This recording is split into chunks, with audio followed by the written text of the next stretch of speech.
The Agenda in the Summer with Nam Kiwanuka is brought to you by the Chartered Professional Accountants of Ontario on behalf of their more than 85,000 members and 23,000 students, and by viewers like you. Thank you. Colorism, shadeism, racism. Most people know what the latter is, but the former, less so. Except if your skin color is black or brown, then that gradientism of race may have been a constant companion. And perhaps shade was a formative identity. Tonight we'll explore that sometimes overlooked ism and the meaning of brown on the Agenda in the Summer.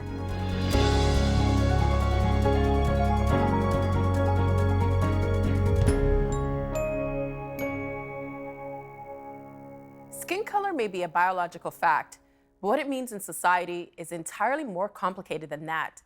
Add culture, religion, and shade, and complexion becomes a matter of enormous complexity. It's a subject of a new book, Brown, What Being Brown in the World Today Means to Everyone, and the author is Kamal Al-Solaylee.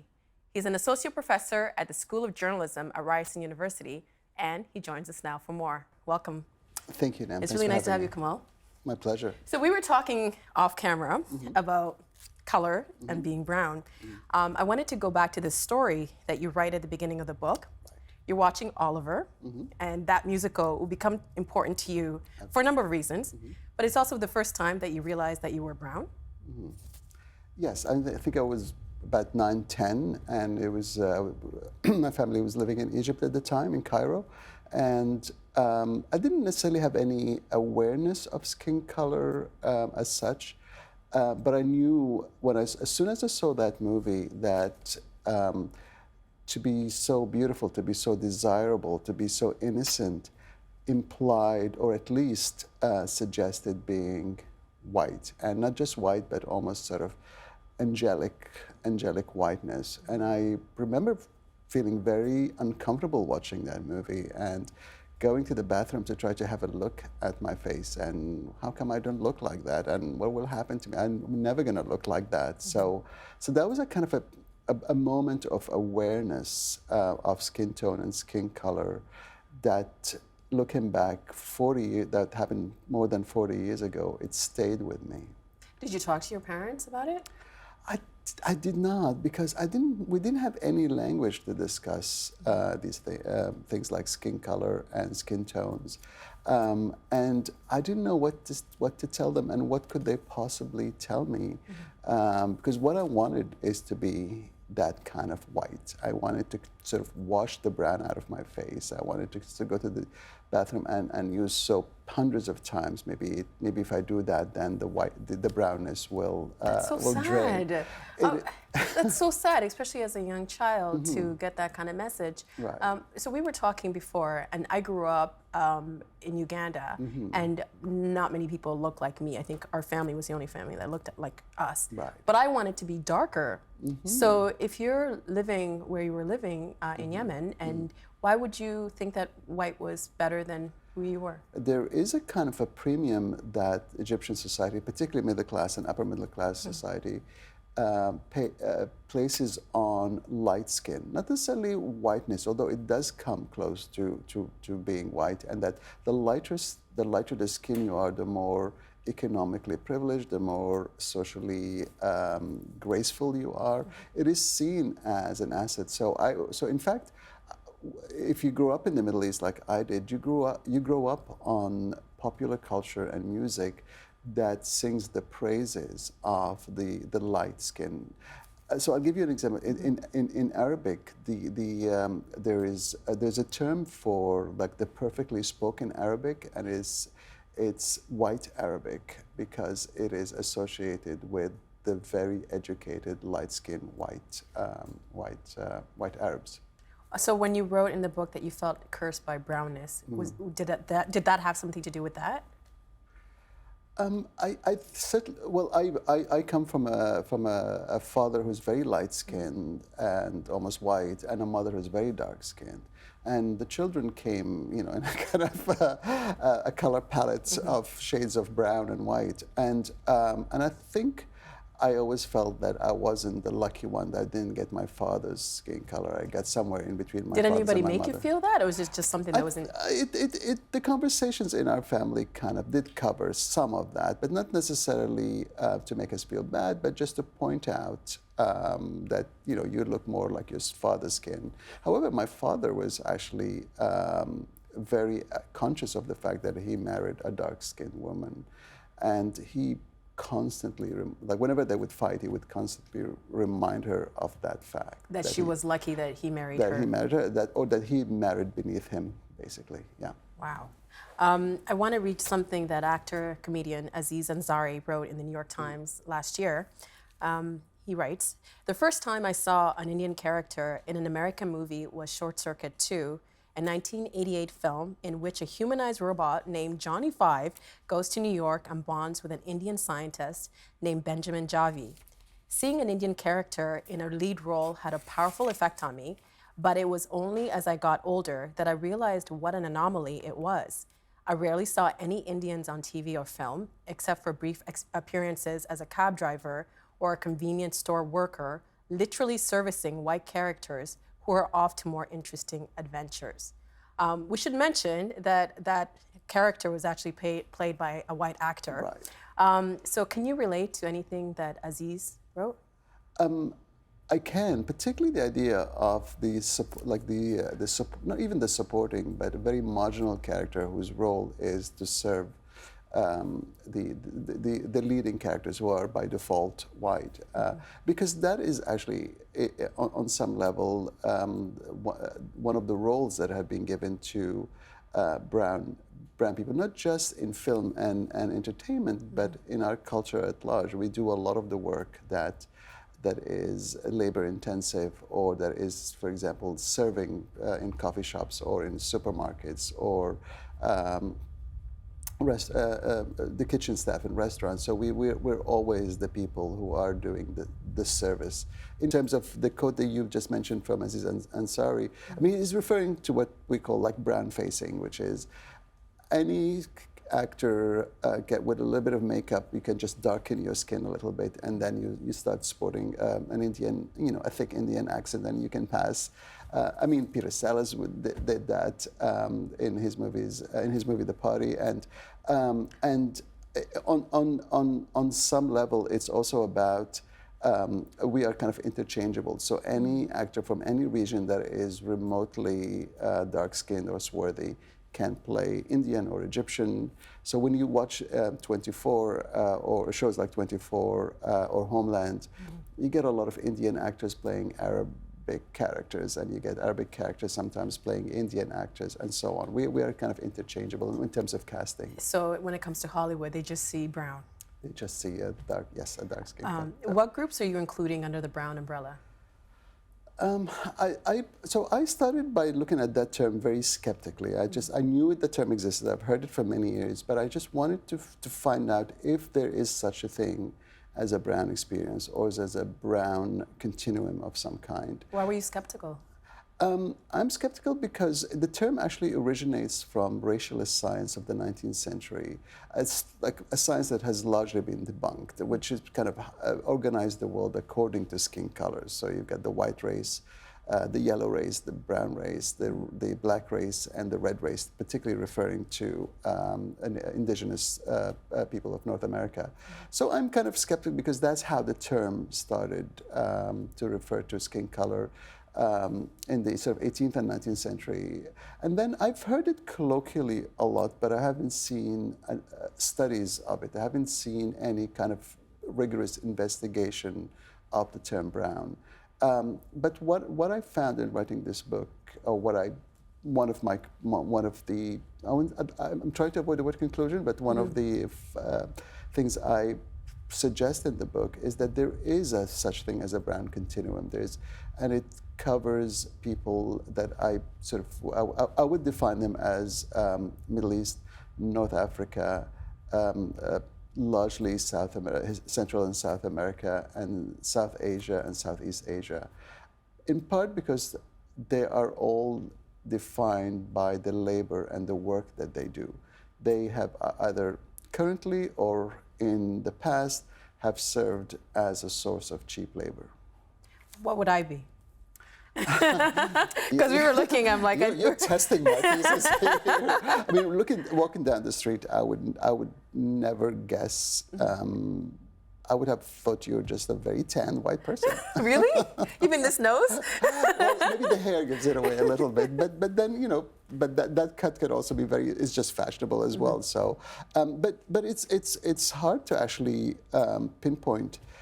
Given the global history and the history of colonization, people moved around the world alongside the empire. So you have Indians living in Africa and Africans living in India, and then all of them moving to to Europe and then to North America and then so it's just the global movement of people also meant that they met, they created communities and shared lives, and it's really hard to there comes a point when you go to a place like Trinidad, it becomes really hard to tell. I'm glad you brought up Trinidad because in the book you write about Trinidad and how it has a large population of Indians and Africans. Well, I guess they were Trinidadians, but it's almost half and half, right? Statistically, almost the same. Almost half and half. Yeah. And even in the U.S., you talk about the relationship between brown people and black people, and there seems to be an animosity between the two, which to me, it surprises me. Why is there this conflict between the two? When we talk about black people in Trinidad, they're largely descendants of slavery, and they were brought in to sugar plantations, for example, by the colonial powers. And then when they were freed, and they wouldn't work in the fields for the wages that the French or British masters were paying them, what Britain did is that they just brought in indentured labor from India and South Asia. And what was the difference between indentured labor versus slavery? Well, by that point, slavery was abolished in Trinidad. So, and then indentured labor is a kind of a contract, say 5 years, you come in, you work there, and then at the end of 5 years, you choose whether you want to stay or take a passage back to India. And they also gave them land in some situations? And they gave them land as well. So there was a resentment because of a number of African, black Trinidadians felt that they did not get the same deal when they were freed.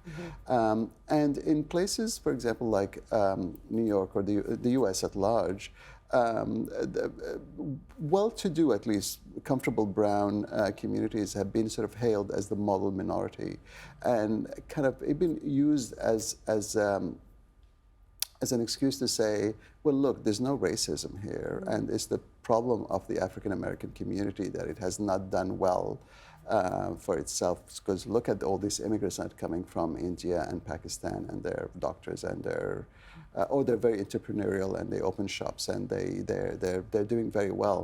And so we as brown people have been used to kind of beat down on black people as part of a kind of a race war. And you say it's a buffer race? It's a buffer. I do like this term. I didn't invent it. I wish I did, but I like this term. And it's sometimes played. It actually again comes from racialist science of the 19th century, where white is at the top of the racial ladder and black is at the bottom, and there's a category in between that is largely brown, and it's sometimes used to basically put pressure downward on black people, to put black people down, or to silence protests by black people, because we are seen as a group that has, in some cases, done very well for itself, and yet we're not light-skinned enough to be white. Some people would also argue that maybe brown people have done better because they have privilege, because they have lighter skin, right? And brown people, by and large, like the privilege of brown skin, and they by the same token, they fear the disadvantages of blackness. You also write something that I found really interesting, like in the States, brown people, like when we're talking about Mexicans, they are at risk of being sent away, but whereas African Americans, they don't have that.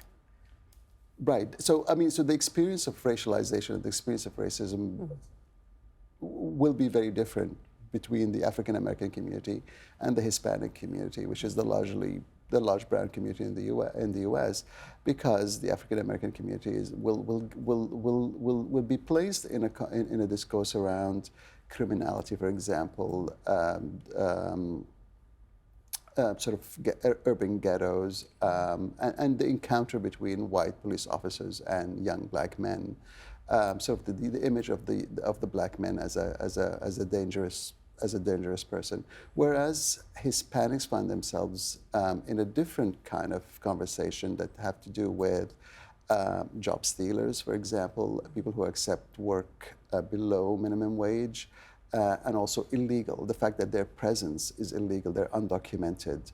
And as I'm sure you know from the kind of the rhetoric of Donald Trump last summer, they're seen also as bringing kind of crime. As things and yeah. You write about this thing, which I think is so fascinating, about color psychology. What is that? So color psychology is it is a branch of psychology, and it is it tries to suggest that the impact of color is not just visual, but is also a kind of works deeply on a psychological level. So we are actually reacting to colors not just in terms of visual palette, but also they affect our emotional states, and they affect how we feel, and maybe even what we do after that. And where does the color brown rank in terms of people's favorite colors? It's not I mean, color psychologists don't think of it as a kind of a star color. In fact, it is one of the least favorite color in color psychology, and people find it ironically alongside sort of orange and yellow as like really kind of colors to stay away from. I talked to wearing orange. No, actually, I find that a bit odd, but it is, well, it looks very lovely on you, by the way. I don't like the color brown and clothes at all. You'll notice that I'm not wearing anything in brown. Maybe brown shoes is as close as I come to it. But brown is a color that sort of absorbs light and does not reflect it back. So it's great for floors, for example, because it also hides dirt. It is great so I talked to a custom designer, a colleague of mine at Bryson, and she said whenever she wants a character and she doesn't want attention drawn to them, she dresses them in brown. Whereas black has an avant-garde, an equally dark color has an avant-garde, chic. So if you want someone on stage and then you want to sort of divert attention from them, have them wear something kind of brown. And so everything from UPS choosing brown as its color has something to do also with durability, because so the trucks in the early 20th century traveling on dirt roads would not be, so they will absorb the dirt much more easily. So it's a complicated color. It's more of a background color, but it's never allowed to get prime time. And you say you avoid red? I do avoid red. Why do you avoid red? Well, I grew up on a saying in Arabic that if you want a dark-skinned person to be the butt of jokes, you make them wear red, because basically they look like a monkey's behind. So I grew up with which is incredibly racist. So hurtful. Saying, and so hurtful. So I always lived in fear of anybody giving me a red shirt or red item of clothing, because that's meant, in Arabic culture, you wear the gifts that people give you like right away. And it's like, oh God, please, please, please don't let that be a red shirt. No, as an adult, do you wear red at all? Or do you still, it's kind of like... I don't actually, I don't. It's amazing how many things from my childhood have just stuck. And I don't think I've ever worn or bought any item in red in my life. I mean, it's a really horrible thing to say. President Obama was mocked for wearing a certain suit. He wore a tan suit. A tan suit, and it was like, he did something terrible. What did you make of that ordeal?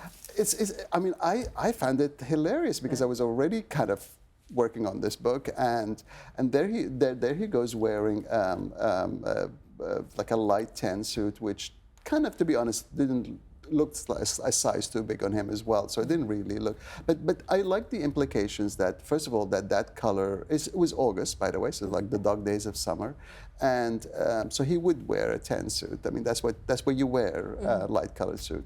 But that it wasn't serious. It didn't telegraph seriousness from the president of the United States, but also.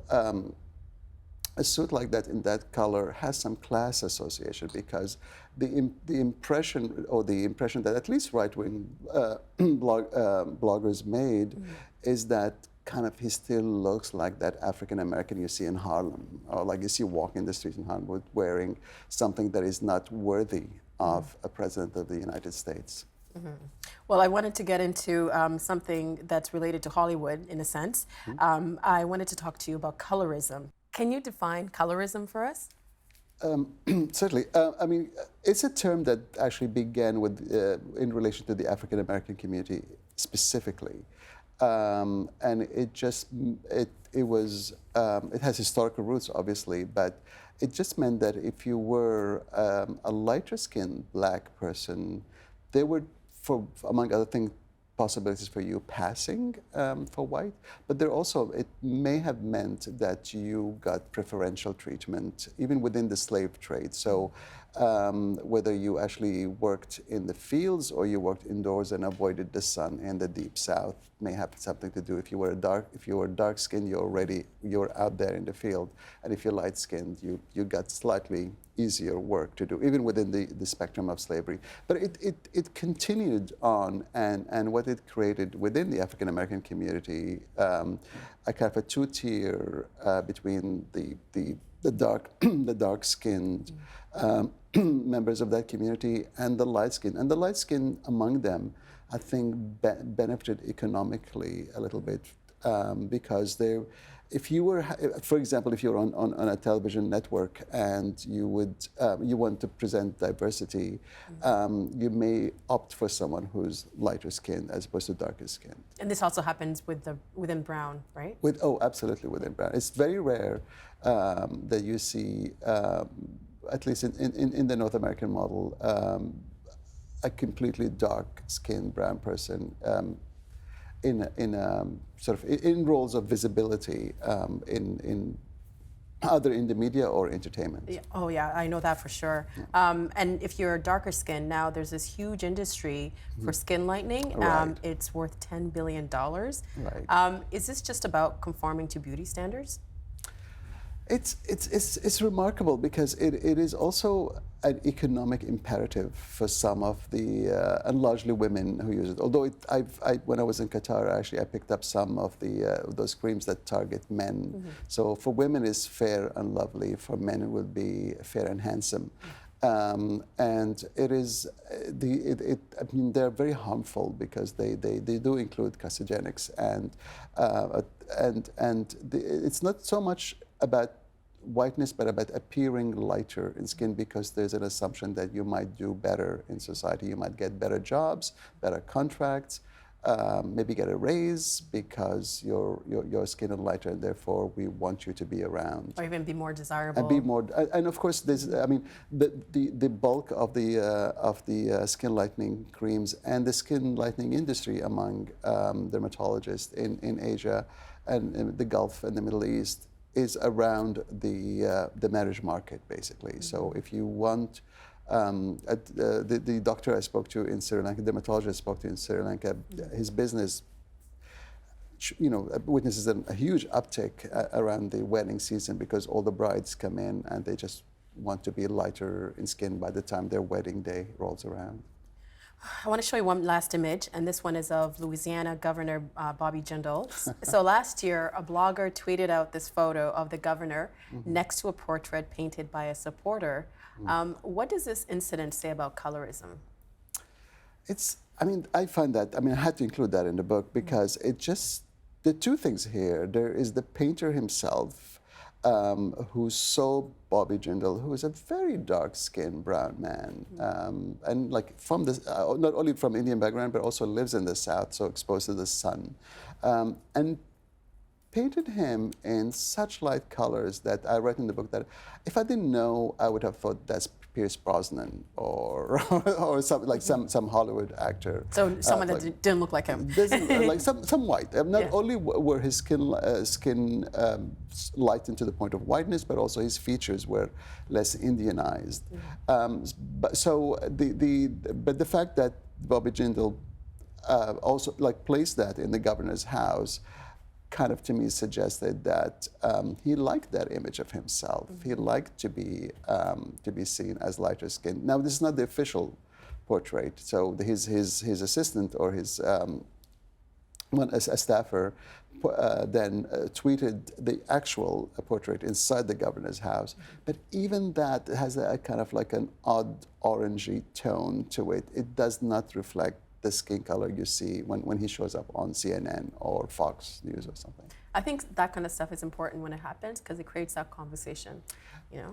A conversation about someone who also happens to be so right-wing and so, for example, in this case, like strongly anti-Muslim, that he wants to be completely disassociated from that other undesirable group of brown people. He just wants to be almost seen as white. Which leads me to another question. So how united is the brown world then? It's not, and it should it should not be united. I mean, I'm not. By no means am I suggesting a kind of a manifesto for rise up to power brown people. What I'm saying is that they need at least to be aware that of common grounds and common experiences. I was struck, I traveled around the world for this book. I was struck by how similar, for example, the experience of undocumented Mexican workers in Arizona to Filipino domestic workers in Hong Kong. Now, they're worlds apart, countries apart, worlds apart, I mean, different cultures, different cultural groups, different ethnic groups, and yet their experiences, each experience echoes in the other. And what I would want them to do is to think about the things that binds them rather than the things that separate them. So we're going to talk more about that because you're going to be back on the show again tomorrow. So thank you so much. And we'll see you tomorrow for a look at the global context of brown. That's it for tonight's agenda in the summer. I'm Nam Kiwanuka. Thanks for watching TVO and for joining us online at tvo.org. And we'll see you again next time. The Agenda in the Summer with Nam Kiwanuka is brought to you by the Chartered Professional Accountants of Ontario, on behalf of their more than 85,000 members and 23,000 students, and by Bruce Power, providing the people of Ontario with low-cost, reliable, and clean electricity.